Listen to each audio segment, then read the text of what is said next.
Say chingus, it's your girl Kathleen, aka Casterine, aka Sorin, and we are back with another episode of Sorin Soapbox. Get into it. Welcome to Sorin Soapbox, where we love to talk about all things love, life, and the plot twist that comes with both. I am your lovely host. How y'all doing today? How y'all doing? How your mama and them? How's your week? How's your weekend? We have yet another episode and we're going to get into it today. I have a lot of topics I'd like to discuss, and we may be introducing a new segment today, so I'm a little excited about that. But first and foremost, welcome, welcome, welcome. If you are a new listener, we love new people around here. Come on in, take a seat, grab you something to drink, kick off your shoes, relax your feet, and just kick it with us. If you are a returning listener, how you doing? I'm glad you're back. I'm glad to have you here. Thank you for supporting your girl and kicking it with me. So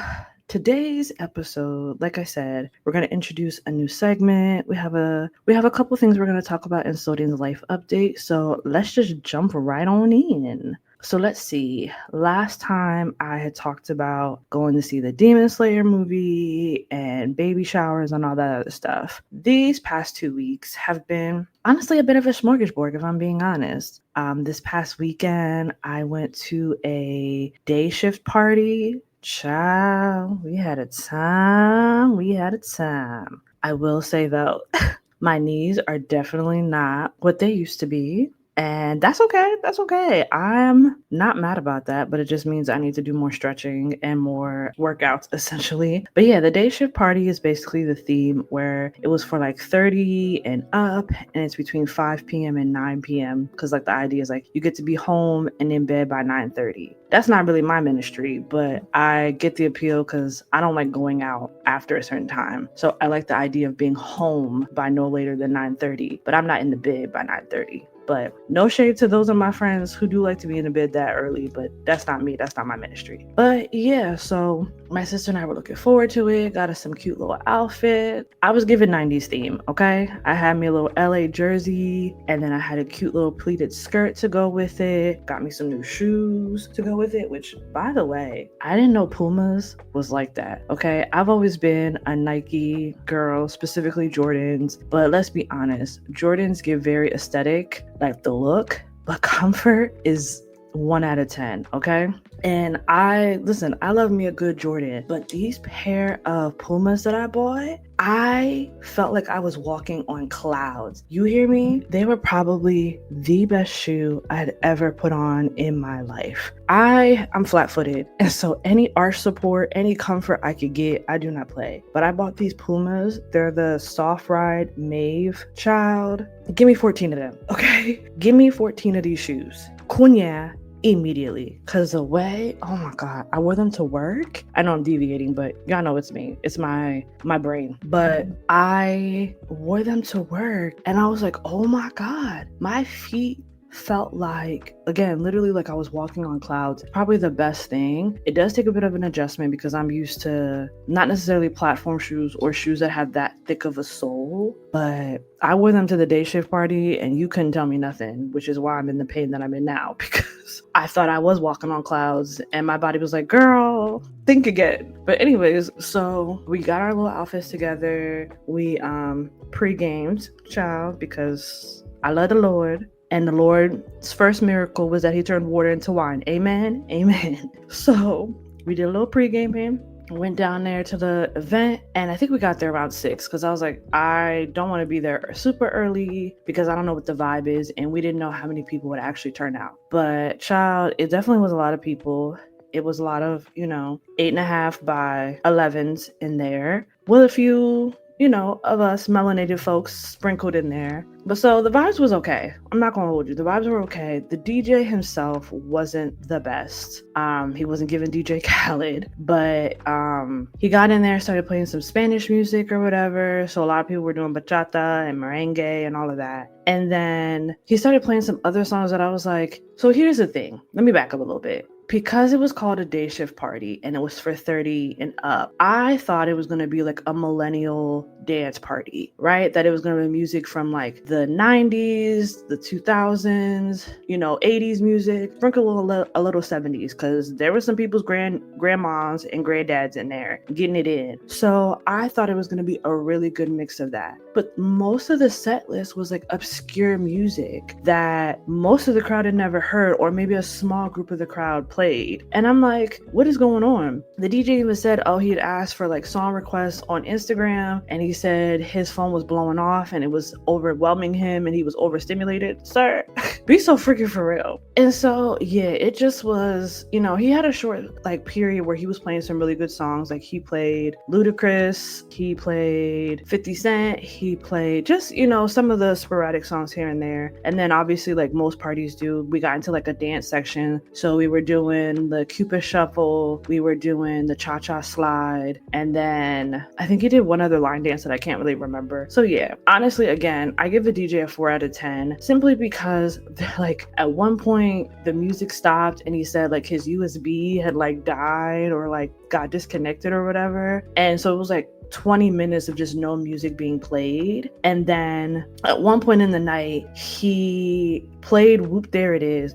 Okay, I'm going to deviate one more time. So because I have not been in a club, party, concert setting like this in a long time, I was like, I'm not trying to blow out my ears or feel the bass in my chest so hard that like I can't hear anything. So my sister and I bought these little earplug things, and thank God for them, because he played Whoop There It Is, and I don't remember the bass knocking like that on the song. Maybe somebody correct me, but I don't remember the bass knocking in Whoop There It Is. Even with the earplugs that I had, the way my heartbeat was switching to the beat, like the bass. And don't get me wrong, I love a good bass drop. I love it going doom, doom, doom. I listen, but the way I was like, I don't remember this song having this type of bass line. I'm confusion. Long story short, this man at one point was like, oh, I was trying to play the Percolator for y'all, but I can't find it. Does anybody know who sings the Percolator? I said, are you kidding me? Are you for real? I'm like, Google is free, my nigga.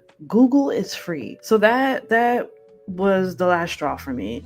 Not to mention the venue was giving very footloose. Like, we're not supposed to be in here dancing and the cops could come in and raid at any moment. And they had a bunch of weird paintings of like very old dead Wahite men staring down on us. And it just was giving Get Out. So when he asked who sang the Percolator and somebody yelled out Lady Gaga, I said, it's time to go. Anale, like, let's get the heck out of here. So we was there for like 2 hours, stopped and got some food, got home. I think we got home by like 8:45. I said, this is a perfect kind of night. Wish the music set was different and better, but it is what it is, because that man didn't play no Daddy Yankee. That man didn't play no, no Ice Cube. He didn't play like just all of the songs that, like, again, I thought we were going to play. Like, we didn't even hear Back That Thing Up. Maybe he wrapped it up with that, but yeah. And he lost me when they played It Wasn't Me by Shaggy and that other guy. I was just like, what's y'all obsession with this song?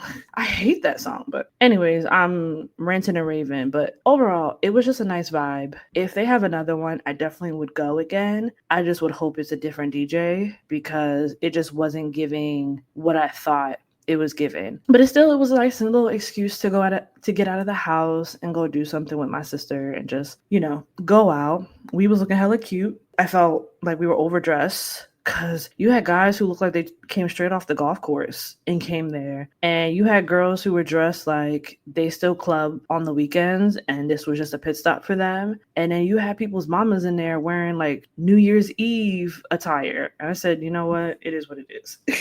But yeah, so that was just a fun little good time that we had. But yeah, outside of the day shift party, my week has just been focused on work and my sexology stuff that I'm having to get together, because my mentorship is wrapping up and I am super sad. I'm not gonna hold you. I know that obviously she's a resource, and if I have questions, concerns, any issues that I need help with, I can always reach out to her. But I think it's just like, dang, my mentorship is over and I have to now like figure out what my next steps are, which is like essentially my homework right now, is figuring out, what do I do now? How do I progress from this. So yeah, that's just been the two things that's just been taking most of my time. Yeah, I think the last thing for my life update is the state fair is here. I think it started last weekend and it goes to like October 5th. And so my sister and I are going to try to go to the state fair because last year we wanted to go, but we didn't have a car. And so trying to like make plans and all of that just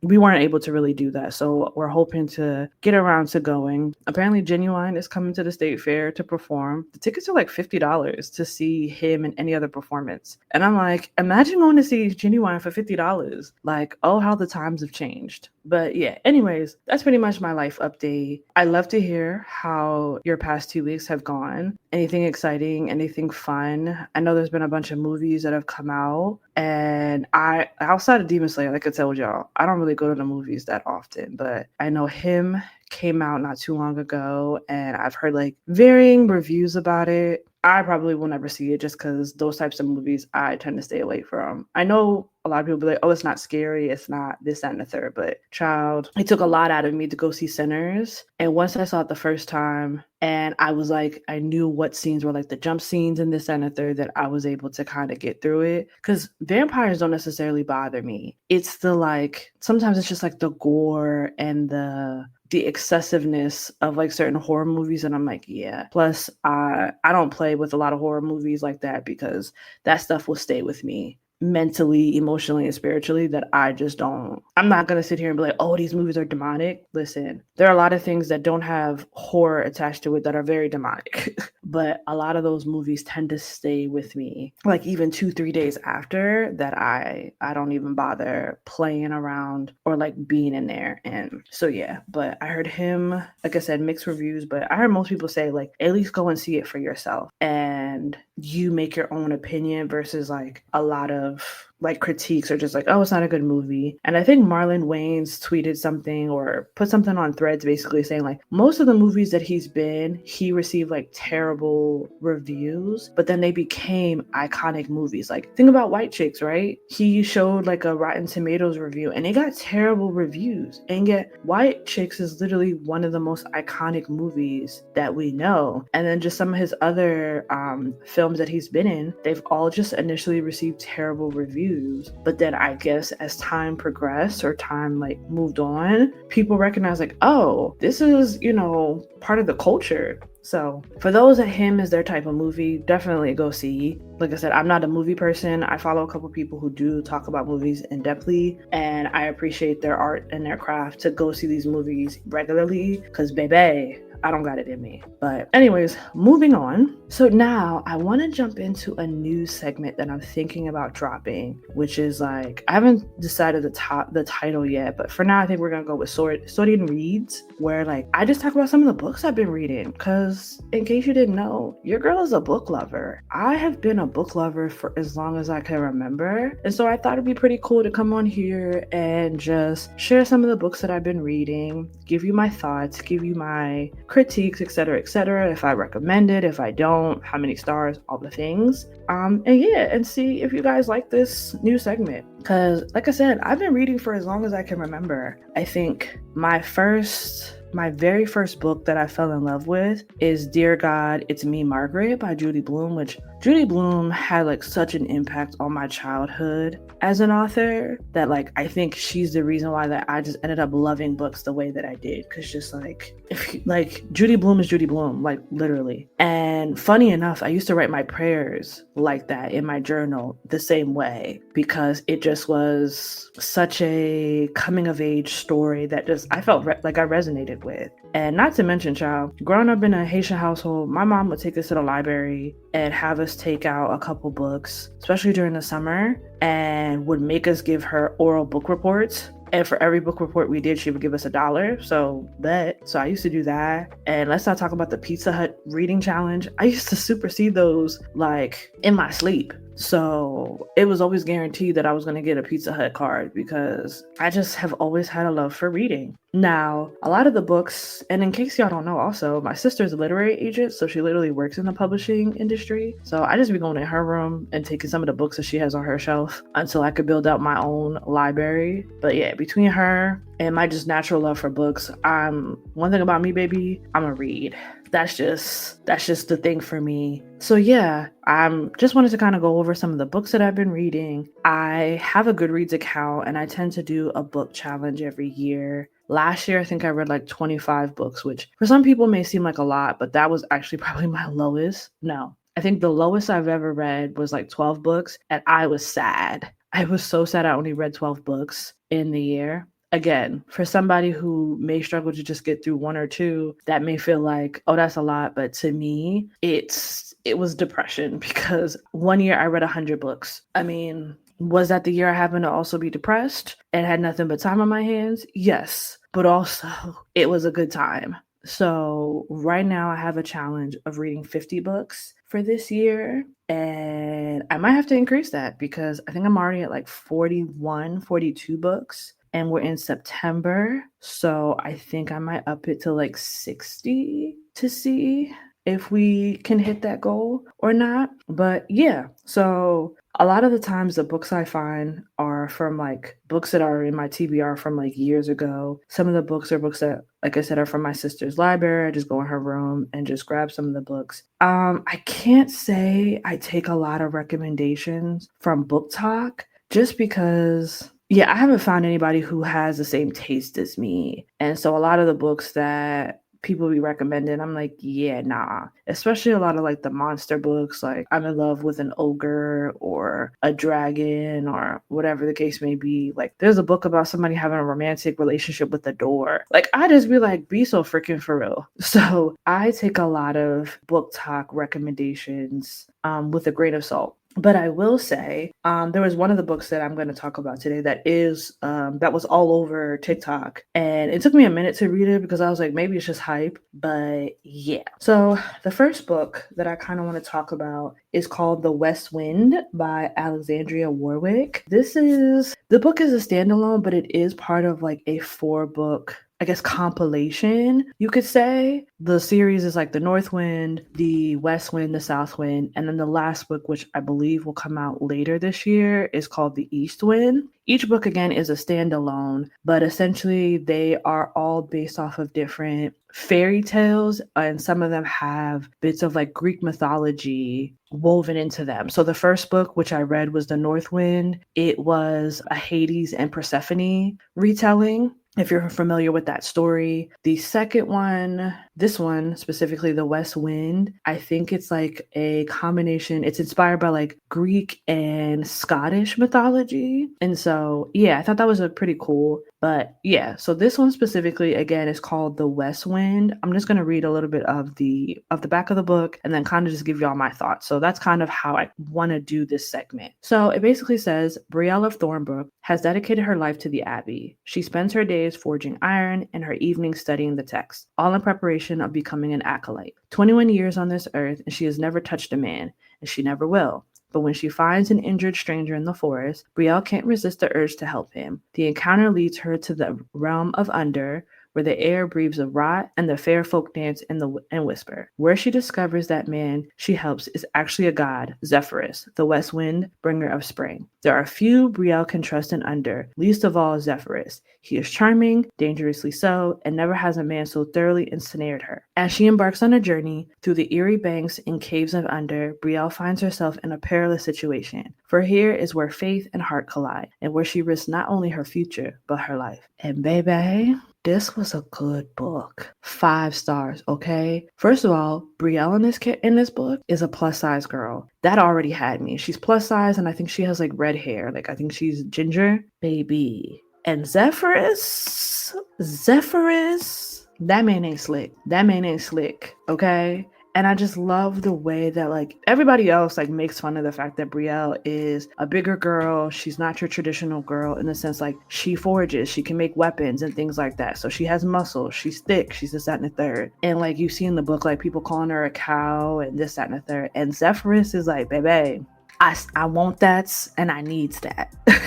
Okay. But yeah, it's just a really good book, and it just talks about how Brielle just finds her faith in a way that she didn't think she could. Because like it says, like it starts off in an abbey, and the idea is that like it's almost like a nunnery. They're committing themselves to their faith, and they have to make a final vow where they basically go and do mission trips and things like that. And she's been overlooked for this selection for like quite some time. And so I don't know what you would call a head nunnery, but like the head basically tells her if she goes on this mission and brings back this magical sword, she will automatically be elevated in the abbey. So she and this bratty girl that she goes that hates her and calls her a cow, they basically go on this adventure. And this is like, she's already met Zephyrus because she realizes like, oh, this man is not an ordinary man, and he tags along to basically help them find the magical sword. And just the way their love story just unfolds, it was just so well written. This one in the North Wind just had me in a tizzy. Because I love the fact that like the FMC, she's not like some damsel in distress. She got a little sass to her. She got a little, now this is good sass. The next book, there's a fine line between like, oh, she's sassy, you can't talk to her, and you just hard-headed and stubborn. Okay. But yeah, again, The West Wind by Alexandria Warwick, top notch. I already bought the South Wind, which is, like I said, these are standalones, but the third one I just bought, which is the South Wind, and they're all connected because each of the winds are all brothers. So all of them are brothers. They got banished to the different parts of the earth, hence north, south, west, and east. Because these four winds are gods, it's them interacting with the human realm of which they are banished to. And it's a question of like, do you stay on this high ground of being like, I'm a god and I can't be touched, or do you actually help humanity and help the people around you? So love these books. They are a little spicy. I think the spice is like 2 out of 4, 2 out of 5. I don't know, like the level of spiciness people be talking about.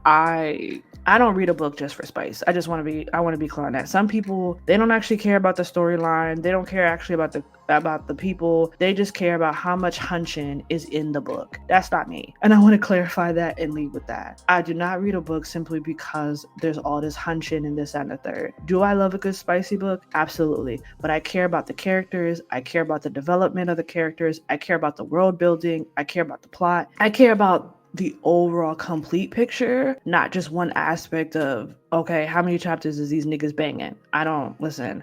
And that's coming from somebody who is trying to be a sexologist. Listen, I love the way these are written and the spice levels. At the same time, I don't go into a book specifically hoping it is nothing but spiciness. So just want to give that caveat. Now, with that being said, the next book I read is called Quicksilver by Callie Hart. This was all over TikTok. When I say all over, I couldn't scroll past 2 videos without somebody talking about Quicksilver and a character in here named Kingfisher. And I was like, I don't want to read this. And then I'd be mad I spent my hard-earned money and it'd be trash. Because yes, I still buy physical books. I know a lot of people, they buy the ebooks, and then if they like the ebooks, they turn around and buy the physical, which is valid. It makes sense. But what tends to happen for me is I'll read a book through the ebook, and then because I read it, I don't care to go pick up the physical. You know what I mean? So, and I don't have a Kindle. I just use my iPad mini as my Kindle essentially, and I just read off of that. But so this book specifically, I was hesitant about reading, but did I read it? And I have some thoughts. Okay, so again, I'm going to read the back of it and then give you guys my thoughts. So it says,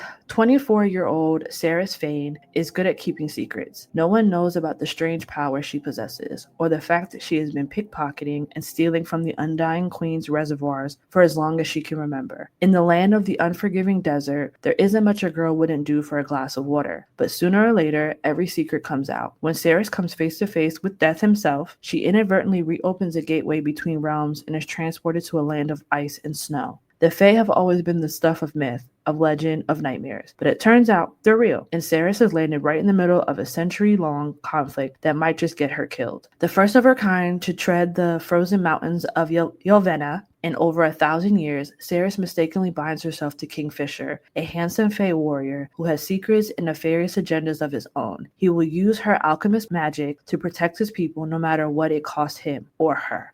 So let's talk about this book. First of all, I gave this book 4 stars. I would have gave it like 3.5, 3.75, whatever, because I had questions about this book, and I think I still have questions that I don't think was ever answered. So, for example, from the back, they talk about how there is a limiting reservoir of water. So you jump in and you find out, like, the main character, Ceres, she's from this village called the Third, and apparently they only get like a little bit of water daily, or like not even daily, I think like weekly, and they have to make the water stretch. And you find out like she's from the Third, and everybody considers the Third to have a plague and to be disease filled, etc., etc. So you're just jumped into that. And Ceres is what I mentioned earlier, is this girl is not just sassy, she's hard-headed, she's stubborn, she don't listen to nobody. Like, I appreciate the fact that she can stand on her own, she can fight,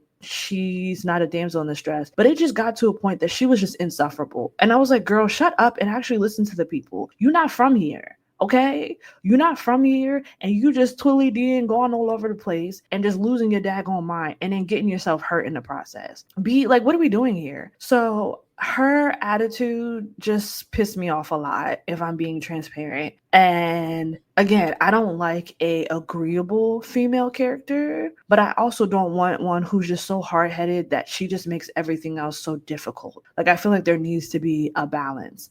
So anyway, yeah, I just didn't like the fact that, like, I didn't know, okay, she's from the Third. How many villages are there? Is it 5? Is it only 3? Is it like 8? Like, are we talking like Hunger Games where it's like 12? So I think that was like confusing for me, because we never knew like how many were in there. And then also we never find out the reason why water was rationed to the way that it was.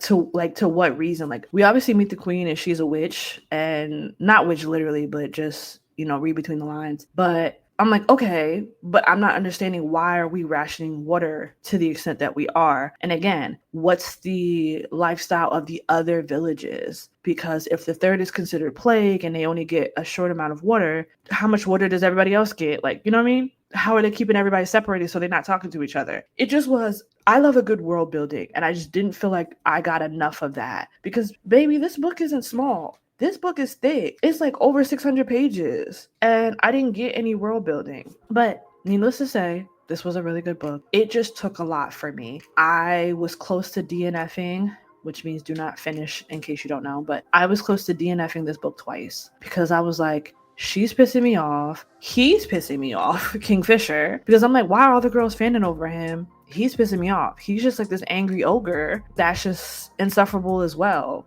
But I'm just assuming that because he's Fae and he seems to be the outcast, because you find out like he was banished for over like 1,000 years or something like that. So, or 100 years, I don't remember, but he was banished. So I'm like, okay, this man was banished. So obviously he's a little perturbed and pissed off because everybody else got to live their lives and he was stuck in a prison, for lack of better words, because I don't want to spoil it in case you decide to read it. But yeah, I'm just like, what the hell? And so it isn't until I literally got 50% in that the story changed. And the interaction between Kingfisher and Ceres, you're like, oh. So yeah, I will say this book is a little spicy, but it was good. It was good. Like, once I got to the second half of the book, I was like, oh, now I can enjoy this, because you find out like it's a battle between Fae and human and the vampire realm. And I was like, okay, I can get into this. I can dig this. So yeah, I think because of the first half, and I think people need to say that. I think people need to indicate that the first half of this book, you're going to struggle through it. But like, it gets good halfway in between. Because baby, I don't have a problem DNFing a book. I don't have that much time, and life is too short for me to be reading a book that I don't like. Okay? So, yeah, reading this, I was like, okay, I'm suffering, but I'm hoping at the halfway mark it got better. And yeah, literally, once I think I got to like the 200 page, 300 page mark, that's when like the story shifted and we start getting into the plots. We start getting into the dynamic between the female character and the male character, and just, yeah. So, would I recommend this? Yes and no. I would recommend this based on what maybe your reading history is. Like if this is something that's probably already in your wheelhouse, like you've read other books similar to Quicksilver, then I probably would. But like off rip, no, I definitely would not. I would recommend the West Wind or the North Wind before I recommend this. And I think, oh, the other reason why I had a hard time getting through this is because I had just finished Shield of Sparrows by Devney Perry, and I think in my opinion, I think that's an improved version of this. So if I was to recommend Quicksilver or Shield of Sparrow, I would recommend Shield of Sparrow because that's like a Witcher meets Cinderella story, and you still have like a stubborn female character, but I had a little bit more grace for her than I did Ceres in this book. And then the male character is also very Kingfisher coded, and because he's like the Witcher essentially, so he's like grumpy and he don't really talk much and this, that, and the third. But like as they start like navigating this new world together, you see some of the walls come down for him.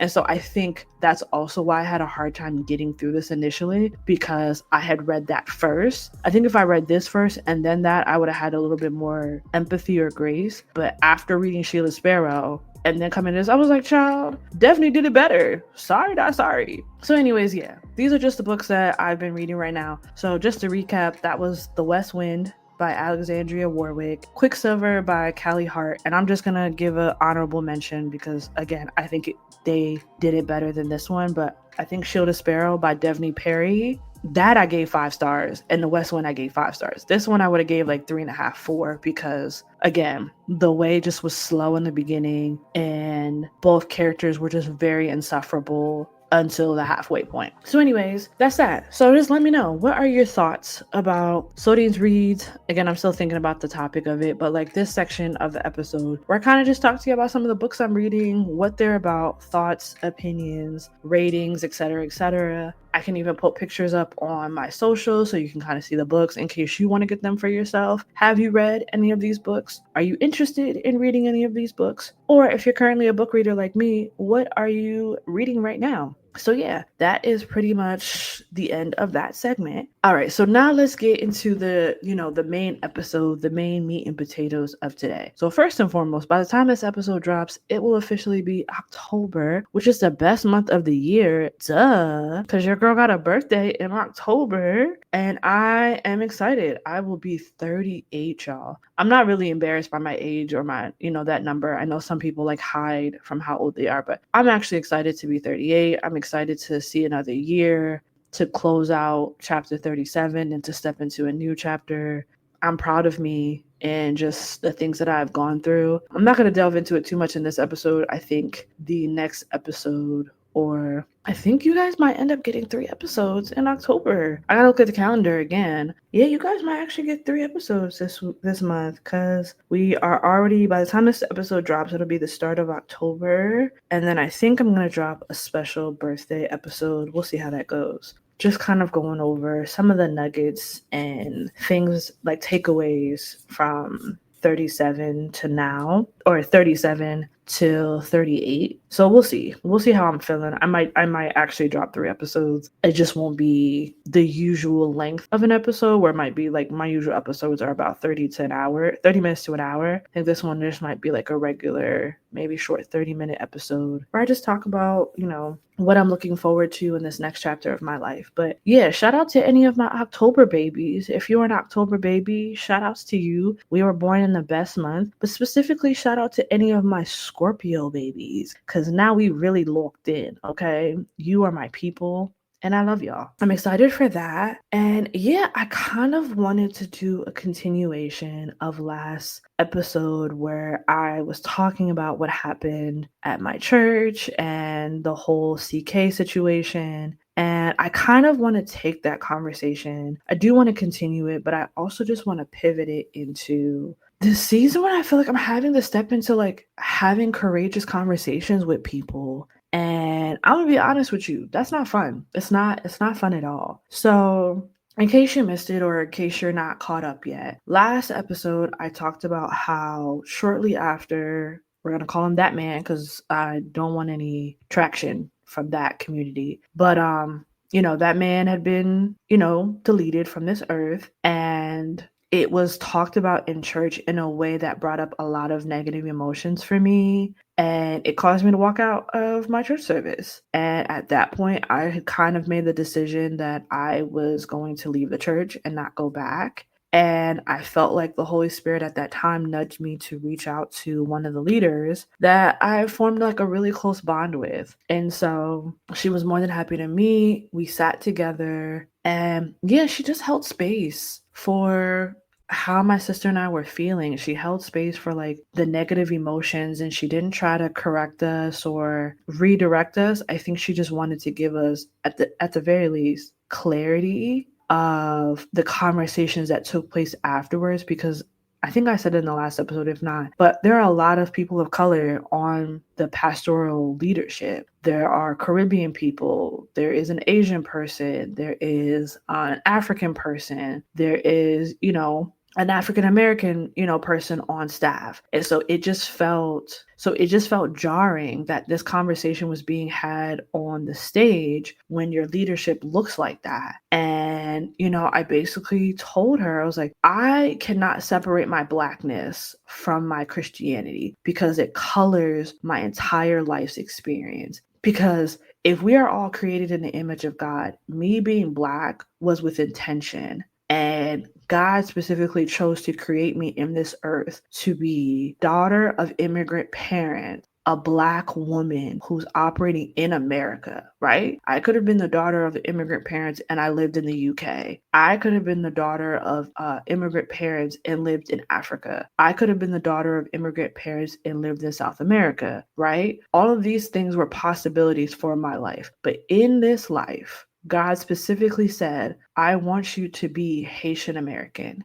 You will be Black, you'll be a woman, and everything about you will essentially color your life and how you relate to me as, God, essentially. And so you're telling me that I'm wrong.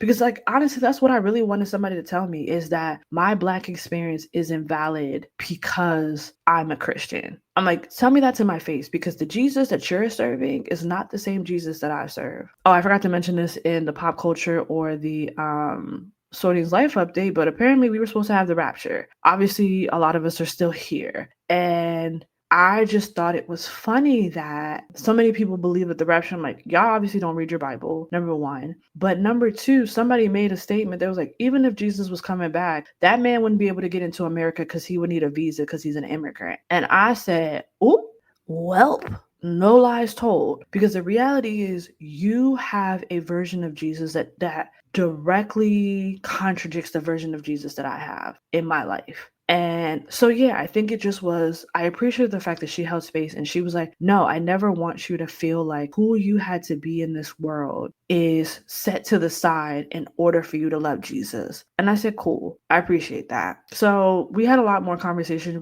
It was a lot more in depth, but the one thing that I loved was that, number one, she encouraged my sister and I to have these conversations with other people, specifically those on leadership and staff, and to have insight into who they are and how does that either confirm or go against what, number one, she told me, what the pastor said, and who I am in this world. And she was like, I want updates. She's like, even if they're like, they tell you something and you're like, oh, that completely contradicts what I told you, I want you to come back and tell me that. She's like, but I would hate for you guys to have left and we were none the wiser. She's like, I don't know about anybody else. She's like, but I would have noticed, because she's like, I don't think you guys recognize, like, you step into this space. She's like, I don't know what it is about you. She's like, I don't know if it's your joy, the peace, like the spirit that's on you, but it's magnetizing. And she's like, even though I am leadership and staff and everybody approaches me, when I see y'all, I want to draw close to you guys. So I don't want you to think that that goes unnoticed. So a week would have went by, cool. I just would assume something happened, vacation, traveling, whatever. But 2 weeks would have went by and I'd be like, yeah, no, something's not right. And she's like, and I wouldn't have even waited for the third week to reach out and be like, hey, where are you guys? What's going on? And she even said, should we still make the decision that we want to leave? She just asked that we communicate that with her so that she could just love on us and just pray that God directs us to wherever our next steps are. So again, I love the fact that she didn't try and bar us from leaving or stand in front of the door, the proverbial door, but she just was like, just, have these courageous conversations. And I'm not gonna lie, I walked away from that conversation with conflicting emotions. And it was the emotion that like I wanted to honor what she said because she is someone that I do value. And I could see myself having those courageous conversations. At the same time, I was ready to leave. And it's not to say that, to be honest, I couldn't leave. I just didn't get a overwhelming yes to leave in my spirit. And as I said before, I have been praying about this and having conversations with my sister about like, what do we do, this, that, and the third. And it just feels like a walk on water type of situation where I'm having to step out the boat and work this out week by week. And if I'm being transparent, that's the part that's pissing me off because it just feels like a find out next time on Dragon Ball Z type of situation that I can't get an definitive yes or a definitive no this week or today. It's like, come back next week. How do you feel next week? Okay, well, come back next week. Okay, how do you feel? And then come back. And I'm just like, I'm tired, Grandpa. Because the funny thing is that there was something that happened this past Sunday that kind of brought the conversation back to that man. And immediately I was pissed off. And I said, we should have been left. Like, I just annoyed. And I kept feeling like God was just like, just wait. And so that Sunday, specifically this past Sunday rather, I had to serve, and I told my leader, who happens to be from Philly and happens to be like a couple months older than me, so he has been very much stepping into this big brother role. I can't stand him, but I love him at the same time. But he's been acting like my big brother from the time I have joined his team, or not even from the time I've joined his team, from the time we have been introduced. This man has been acting like my big brother, and it's been bothering me. I say that facetiously, but that man's been bothering me. And so I told him, I was like, I'm actually annoyed. And he was like, what's going on? And I said, I'm annoyed by the conversations that's been taking place around that man. And I was like, honestly, I'd love to have a conversation with you about it. And he said, bet. He said, let's do lunch. Let's sit down and talk. And there was another woman who similarly had wanted to talk to me because I had messaged her saying that I was ready to leave. And we invited her as well. So this week is going to be another week of these conversations. The fact of the matter is, it feels like God has been asking me and pushing me to have these courageous conversations that in reality, I do not want to have. And at the same time, I recognize that they are stretching me. And I think that's the funny thing about me in my late 30s is that I am having conversations that if you had met me in my 20s, I would never have. I am queen of cut you off and I will never speak to you again. I am queen of cut you off and I have amnesia. I don't know your name. I don't know you exist. I don't know anything about you and you will feel my wrath. Okay? I am queen or former queen, recovering queen of being a dickhead and not feeling nothing about it. And so this is different for me. This is new for me, even engaging in conversations where I could be like, I don't even want to have this conversation. I'm finna go. And yet I'm in these situations that I'm like, let me hear the other side. Let me hear other perspectives. Let me receive other insight. Now, the bottom line could still end up being, I don't want to be here. I'm leaving. And at the same time, which apparently, according to my sister in her emotional intelligence class, having conflicting emotions is a sign of emotional intelligence and emotional maturity. But that's what I'm feeling, is I want to leave, and yet I'm compelled to stay and see how this unfolds. Some of y'all may think I'm crazy. Some of y'all may think I'm silly. Some of y'all may think I'm dumb for doing all of this. And you would be correct. I would not dismiss any of those emotions. And yet, I have to believe that there is a purpose in all of this, because I will say this ad nauseum. I did not bring myself to Tulsa, Oklahoma. I did not choose this. You want to know what I chose? The only place that I actually had a say in where I chose to be was Korea. And even that, I didn't have a choice because I was ready to go to Korea in 2016, 2017. I didn't go to the top of the pandemic. So even in that, I didn't have a choice. So, truth be told, a lot of where I have stayed, even down to my college, I went to the most, well, I won't say the most racist, but I went to a very racist university. I didn't have a choice in that. Your girl wanted to go to Clark Atlanta. I wanted to go to Clark Atlanta and go to a HBCU and turn up and have me a good old time and go there for free because I had a really good SAT scores, my GPAs were good, all of the things. I would have went there for dang near $2. Okay. But my father was adamant that I go to the university that I went to, which I will not name, because he felt like God was there. We could talk about that in another time, another episode. That man put me in that university because he felt like God was there. And so I want to be very clear that nothing in my life that I have done, the big things that I have done, have never been of my own decision. I may have done certain things of my own control, but baby, stuff like this, even if I wanted a choice, somehow God will reroute me right back to where I'm supposed to be. So at this point in my life, I stopped fighting the tide. I stopped trying to swim upstream and just let the current take me. Okay? So I want to be very clear that in all of this, while I do have autonomy in my decision, I don't want to seem like I'm just a mindless robot doing things because God told me to. I told y'all last time, I be clicking and screaming and he be dragging me. He's like, yeah. Like, I hear you, but like, you finna do this. And so that's what this is right now, is showing up every week, having these luncheons, having these breakfast meetings with people on leadership and staff, because I need to understand, one, I need you to know who I am. Okay. I need you to know who I am. And I need to have these courageous conversations so I can create a safe space for myself. Because at the end of the day, one thing is for sure, I will be the safe space in the room. If nobody else feels safe to me, I will be the safe space for myself. If I find other people in the room who happen to be safe, great. But at the end of the day, I will walk in a room and I will at the very least be safe.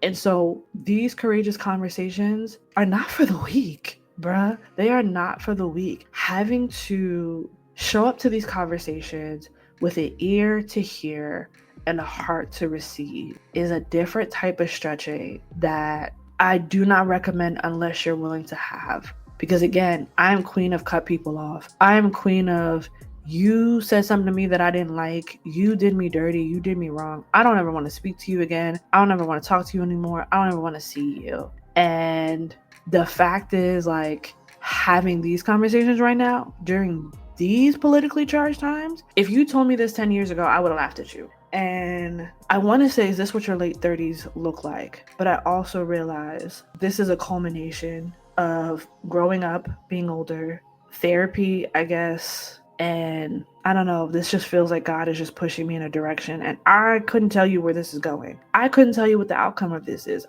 because I don't know. You guys are just going to have to ride this out with me the same way I'm riding this out, because I don't know what this means for me. I don't know what this looks like. But I just wanted to give a follow-up of the last episode and just also say that I am having to do things that I don't feel comfortable doing. But that's the only way you got to be stretched, right? Is by stepping out of your comfort zone, having uncomfortable conversations. And to be honest, like, uncomfortable conversations make you and the other person better. Or at the very least, it makes me better, because it's not just the conversations I'm having with people in the church. I'm having to figure out now how to have courageous conversations with people in my family. I don't have the best relationship with my mother, and I have had to take a step back and figure out how to have a conversation with her, because the truth is, my parents are emotionally unavailable, and the reality is both of my parents are emotionally immature. And as someone who is working on her emotional intelligence, who has put herself through therapy, who's trying to deepen her relationship with Christ in order, so again, that I'm the safe person, not just for myself, but for others. But having people around you who bleed on you with no regard or no second thoughts about you is not for the weak. And I just keep telling myself, this is for a reason, this is for a purpose, because I know I'm not the same girl I was when I was 27, let alone 17, right? I am not the same girl in my 20s, the same girl when I was in college. I think college for me was just, it was a whirlwind, which I mean, it is for most people, but yeah, college was it. College broke me. College broke me in ways that I didn't think broke me until I got out of college, until I had to move back to Jersey. And so having these courageous conversations is me trying to do better and trying to pivot from all of that. Yeah, I hope this all makes sense. It's just the fact of the matter is that I feel like I'm in a season of having these conversations that are uncomfortable, that are causing my nervous system to feel dysregulated. But I recognize at the same time I need to have these conversations. I can't brush the conversations under the rug. I can't placate what's going on. I can't be complicit. I can't be quiet. I can't be docile. Like, I am now at the point where it's like, I need clarity. I don't care what your intentions were. It does not negate the impact. And even if the person walks away still in the same way that they were, you can't say I never told you. And I think that's just like, for now, I think I can grapple with that, is the reality of, I told you. I said my piece. I said how I felt. And at least you received clarity from me. So yeah, I think that's just where I can hang up my hat for now. Again, I may feel completely different next week, but I think this is a part of like working out your own salvation, working out, like being in the body of Christ with other believers, and having to create tension in order for, not create tension, but deal with the tension in order to like get past this. Because like, how do you build a muscle? You build a muscle by tearing it first and then rebuilding it. And so I don't know, maybe this is just my ancestors coming up, because I come from the ancestry of coupe tete boule kai, which just means cut off the heads and burn the houses. And maybe this is just my ancestry coming in. It's like, girl, we finna burn all this down so that something beautiful can come out of the ashes, which is probably why I love phoenixes. But that's what it's given. It's given, we're gonna burn all this stuff down so that something better can come up out of the ashes. And yeah, again, I hope this episode made sense. I know sometimes I tend to ramble. I tend to go off, like I have a specific idea in mind and then I kind of just go off the railings a bit, hence me getting on my soapbox. But I hope I make sense. I hope you understand where I'm coming from. And I know some of y'all were very team, girl, walk out of that church, leave. And I was with y'all. And also, I just really need to sign in my prayer closet to be like, God, is this what you actually want me to do? Because I've been in situations where God was like, yeah, it's time to leave. And everything was very clear and concise and all pointed to like, it's time to go. I'm not feeling that this time. I am not feeling like I'm ready to go. But that doesn't mean I'm not looking for the exit, okay? I'm looking for a lot of exits. I'm looking for an exit out of this church if God gives it to me. I'm looking for an exit out of the US if God gives it to me, because I'm finna go. But for now, I'm sorry if this is not the update you were looking for, but yeah, I'm still here, and we will find out next time on Dragon Ball Z how this unfolds. So with that, I'm going to go ahead and end this episode. I appreciate y'all sticking with me, because I know sometimes my episodes get a little lengthy, but it's me on my soapbox, which is why I need to get into YouTube, but that's another conversation. But yeah, so I'm just going to get off my soapbox. Again, I appreciate y'all coming in and hanging out with your girl, kicking it with me. Reach out to me. I'd love to get your thoughts, your feelings. How was your past 2 weeks? What are your life updates? What are you reading? Again, the books that I was talking about earlier were The West Wind, Quicksilver, and Shield of Sparrow. Are you going to pick up any of those books? What are you currently reading? If you are an October baby, shouts out to you. I love you. We up, baby. And yeah, what does having courageous conversations look like for you? Are you even willing to have courageous conversations? Because I know sometimes you don't want to, and that's a valid emotion as well. So I would love to know, like, what are your thoughts and feelings about having courageous conversations? Hey, if you want to use me as a guinea pig or, to have those courageous conversations with, by all means,